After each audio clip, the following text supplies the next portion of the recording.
ഇന്ത്യയെ വരിഞ്ഞു മുറുക്കാൻ നീക്കം. കൊൽക്കത്തയുടെ പടിവാതിൽക്കൽ വെറും 188 കിലോമീറ്റർ അകലെ ചൈന എത്തിക്കഴിഞ്ഞു. ഭാരതത്തിന്റെ പരമാധികാരത്തെയും സുരക്ഷയും വെല്ലുവിളിച്ചുകൊണ്ട് ബംഗ്ലാദേശിന്റെ കൊടും ചതി. പശ്ചിമ ബംഗാളിന്റെ അതിർത്തിയോട് ചേർന്ന് നിൽക്കുന്ന തന്ത്രപ്രധാനമായിട്ടുള്ള മോംഗ്ല തുറമുഖ പദ്ധതിയിൽ ചൈനയുമായി കൈകോർത്തിരിക്കുകയാണ് ബംഗ്ലാദേശിലെ പുതിയ ഭരണകൂടം. എല്ലാ പ്രതിസന്ധികളിലും താങ്ങായി നിന്ന ഭാരതത്തെ പിന്നിൽ നിന്ന് കുത്തി നമ്മുടെ ശത്രുരാജ്യത്തിന് ബംഗാൾ ഉൾക്കടലിൽ ചുവടുറപ്പിക്കാൻ താരിഖ് റഹ്മാൻ സർക്കാർ ചുവപ്പ് പരവതാനി വിരിച്ച വാർത്തയാണ് ഇപ്പോൾ പുറത്തു വരുന്നത്. മോംഗ്ല തുറമുഖത്ത് പ്രത്യേക സാമ്പത്തിക മേഖല വികസിപ്പിക്കാനുള്ള കരാറിലാണ് ബംഗ്ലാദേശ് ചൈനയുമായി ഒപ്പുവെച്ചിരിക്കുന്നത്. യഥാർത്ഥത്തിൽ ഇന്ത്യക്ക് ലഭിക്കേണ്ടിയിരുന്ന പദ്ധതിയാണിത്.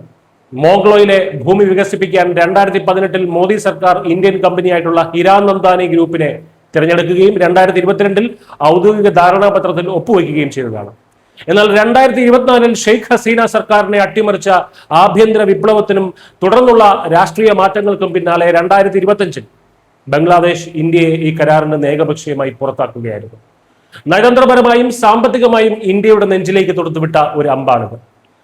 താരിഖ് റഹ്മാന്റെ നേതൃത്വത്തിൽ പുതിയ സർക്കാർ അധികാരമേറ്റത് മുതൽ ഇന്ത്യയുമായുള്ള അകൽച്ച തുടരാനും പൂർണ്ണമായി ചൈനീസ് പക്ഷത്തേക്ക് മാറാനുമാണ് ബംഗ്ലാദേശ് ശ്രമിക്കുന്നത്.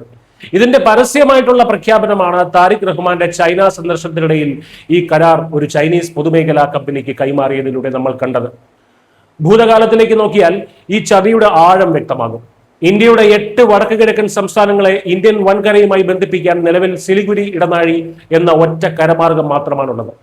അതുകൊണ്ട് തന്നെ വടക്ക് കിഴക്കൻ സംസ്ഥാനങ്ങളുമായി സമുദ്രമാർഗം എളുപ്പത്തിൽ ബന്ധപ്പെടാൻ മോംഗ്ല തുറമുഖത്തെ സാന്നിധ്യം ഇന്ത്യക്ക് തന്ത്രപരമായി വലിയ ഒരു നേട്ടമായിരുന്നു. ഇതിനായി 2015 ഇന്ത്യ ബംഗ്ലാദേശുമായി ഔദ്യോഗിക ധാരണയിലെത്തിയത്. ഈ പദ്ധതിയുടെ ഭാഗമായി ഇന്ത്യ സ്വന്തം ഖജനാവിൽ നിന്ന് കോടികൾ സാമ്പത്തിക സഹായം നൽകി മോംഗ്ല തുറമുഖത്തിനും ഖുൽന നഗരത്തിനുമിടയിൽ പുതിയൊരു റെയിൽവേ ലൈൻ വരെ നിർമ്മിച്ചു നൽകി.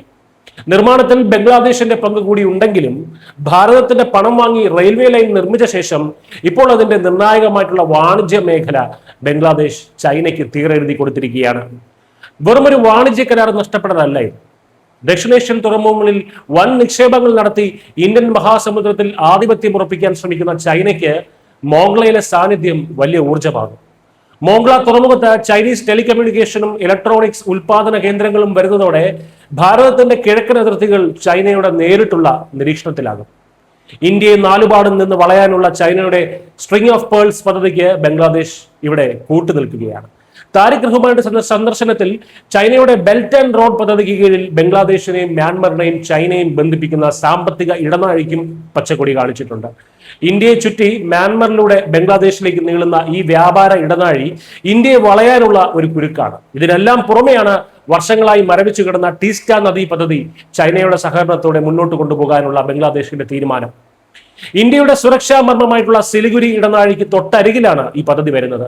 പശ്ചിമ ബംഗാൾ അതിർത്തിയിൽ ചൈനീസ് എഞ്ചിനീയർമാരും നിരീക്ഷണ ഉപകരണങ്ങളും വിന്യസിക്കപ്പെടുന്നത് ഇന്ത്യൻ സൈനിക നീക്കങ്ങൾ ചോർത്താനും വടക്ക് കിഴക്കൻ സംസ്ഥാനങ്ങളുടെ സുരക്ഷയെ അപകടപ്പെടുത്താനും ഇടയാക്കും എന്നതിനാലാണ് ഇതൊരു കടുത്ത സുരക്ഷാ വെല്ലുവിളിയാകുന്നത്.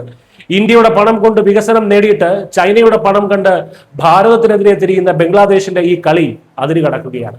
എന്നാൽ അതിർത്തിയിൽ ചൈനീസ് ഡ്രാഗൺ വട്ടമിട്ട് പറക്കുമ്പോൾ ഈ ചതികൾക്ക് നേരെ കണ്ണടയ്ക്കാൻ ഭാരതം തയ്യാറല്ല. മൃദു സ്വഭാവമുള്ള നയതന്ത്രം അവസാനിപ്പിച്ച് ശക്തമായ സാമ്പത്തിക സൈനിക പ്രതിരോധ നടപടികളിലേക്ക് ന്യൂഡൽഹി നീങ്ങുമെന്ന വ്യക്തമായിട്ടുള്ള സന്ദേശമാണ് പുറത്തു വരുന്നത്.